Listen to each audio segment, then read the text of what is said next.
Z nami v studiu je Zvonko Križaj, začetnik in gostitelj kurentovega skoka, tudi drugi princ ptujskega karnevala pred 17 leti. Dobrodošli. Lep pozdrav tudi vam in seveda vsem gledalcem. Kurentov skok torej ni bil značilen za tradicionalno ptujsko kurentovanje že vse od začetka. Vi ste ga torej uvedli, ustanovili. Kaj vam je manjkalo v tradicionalnem kurentovanju? Kaj je ta kurentov skok doprinesel? Ja, glede, imel sem čast 2001 postati ptujski princ, drugi princ in seveda se neko treba nekaj zadati, da bo se stara stvar, ki je že bila, spet na novo obudila in tistokrat sem pač začel z kurentovim skokom.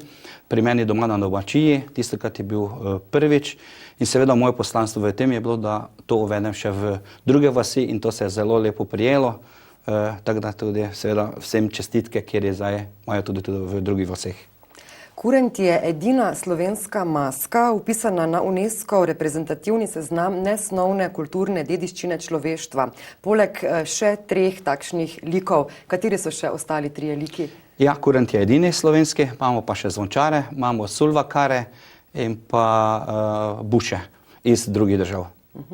Tudi na Ptuju je kar nekaj takšnih tradicionalnih mask, ki se vsako leto pojavljajo na povorki, na karnevalu. Ja, Ptuj se lahko pohvali, imamo 7 mask še, ki so zelo, zelo stare, bom rekel Markovski ženitinovi kopljač, imamo medvede, vile, ruse, baba, ki deda nosi, tako da mi se lahko pa pohvalimo z številčnostjo teh naših likov, ki so še vedno ohranjeni od daleč let nazaj.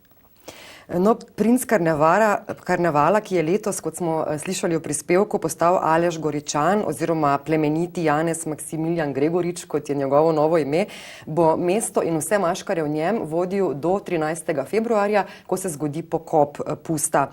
Ali s tem datumom tudi pospravite vašo kurentijo ali vas v tem letu še čaka kakšna prijetna srečanja dolžnosti? No, se vidite, zdaj smo vpisani v UNESCO in malo moramo bolj spoštovati to stvar. Ja, kurent se skoro praktično pri nas zapre, se ga pospravi. Res mogoče na kako stvar, ki smo povabljeni, ki je iz te tradicije se pokaže, drugače pa na takšne stvari, kot smo pa prej vse šli, kot so na športne in take, pa ni najbolj več dobrodošel. Imamo pa druge like, ki pa lahko grejo, naprimer ženitveni kopljač je pa aktualen celo leto. Tudi to je vaša, ena od vaših vlog? Ja, moram povedati, iz te skupine prihajam jaz, iz te skupine sem tudi dobil naslov ptujskega princa, prihajam pa iz folkner skupine Anton Jože Štrafela Markovci, ki je tudi kopljač in pa seveda kurent doma. No, etnolog dr. Aleš Gačnik je v Evropi odkril okoli 140 kurentu podobnih mask, tradicionalnih. Ali se srečujete tudi z njimi? Ja, zelo. Velikokrat smo mi povabljeni tja in seveda oni so povabljeni k nam. Tako je tudi bilo zdaj v soboto, ko smo imeli etno karneval, je bilo ogromno takih mask, ki so nam podobne. Bom pa rekel, to pa je odvisno od dežele, kje človek živi, ki je pridobil material, kako se oblače, ampak poslanstvo tega kurenta ali pa kurentom podobnim likom je pa vse posod enako. Odganjanje zlih duhov, prinašanje plodnost, rodovitnost na domačije v mesto dobrim ljudem. No, vi ste bili princ karnevala 2001. Veliko je na Ptuju zagotovo moških fantov, ki bi si zaslužili s svojo predanostjo ptujskemu karnevalu ta naziv, pa vendar samo en lahko postane princ. Kaj je vas izpostavilo? Ja, to bom rekel, je pa zasluga za delo, zasluga za kurentovanje in pa seveda vsi, ki smo princi do današnje, je veliko zahvala, pač koliko smo naredili za ptujski karneval, pa za ohranjanje kulturne dediščine, da pač to prenašamo iz roda v rod naprej. To bi naj bila naša, bom rekel, zasluga, da se lahko princ ptujskega karnevala. Torej, enkrat kurent, vedno kurent. Vam je bila kurentija položena že v zibko, kar dokazujejo tudi stvari, ki ste jih prinesli danes sem v studio. Kaj vse ste prinesli? Tudi zelo zanimivo fotografijo, kdo je na njej?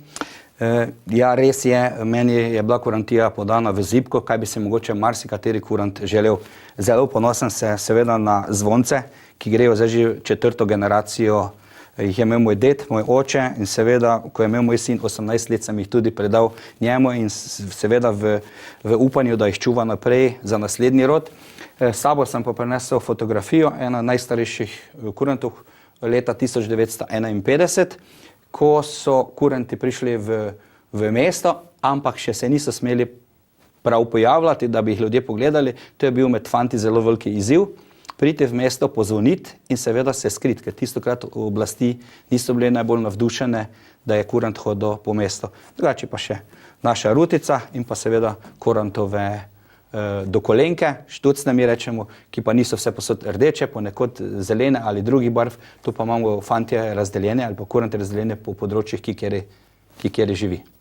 Torej, rdeči so značilni za Ptuj, zeleni, modri, tega manjše so... Ptuj, bomo rekel, pa Markovci imamo pretežno rdeče, ker so pa haloški kurante, pa to pa si danejo zelene. Seveda tudi naš ptujski kurant ni enaki, imamo rogatega in pa seveda kuranta, ki pa ga vidimo vse posod na fotografijah. Gospod Zvonko Križaj, najlepša hvala za obisk v našem studiu, zelo zanimivo. Tudi na Ptuju te dni še vse do 13. februarja, vabljeni vsi gledalci. Seveda, veliko uspešnih kurantovih skokov vam še želimo in pa uspešno preženite te zle duhove iz naše dežele. Hvala lepa, seveda izkoristil bi seveda povabilo. V našem mestu vsako večer se predstavlja različna skupina, ravno to, kaj smo pripovedovali. Vsako večer je druga skupina, se predstavlja pa kako pač hodi po vaseh in pa seveda na naš karneval, kurantovanje, ki pa bo v nedeljo. Najlepša hvala. Hvala tudi vam za povabilo.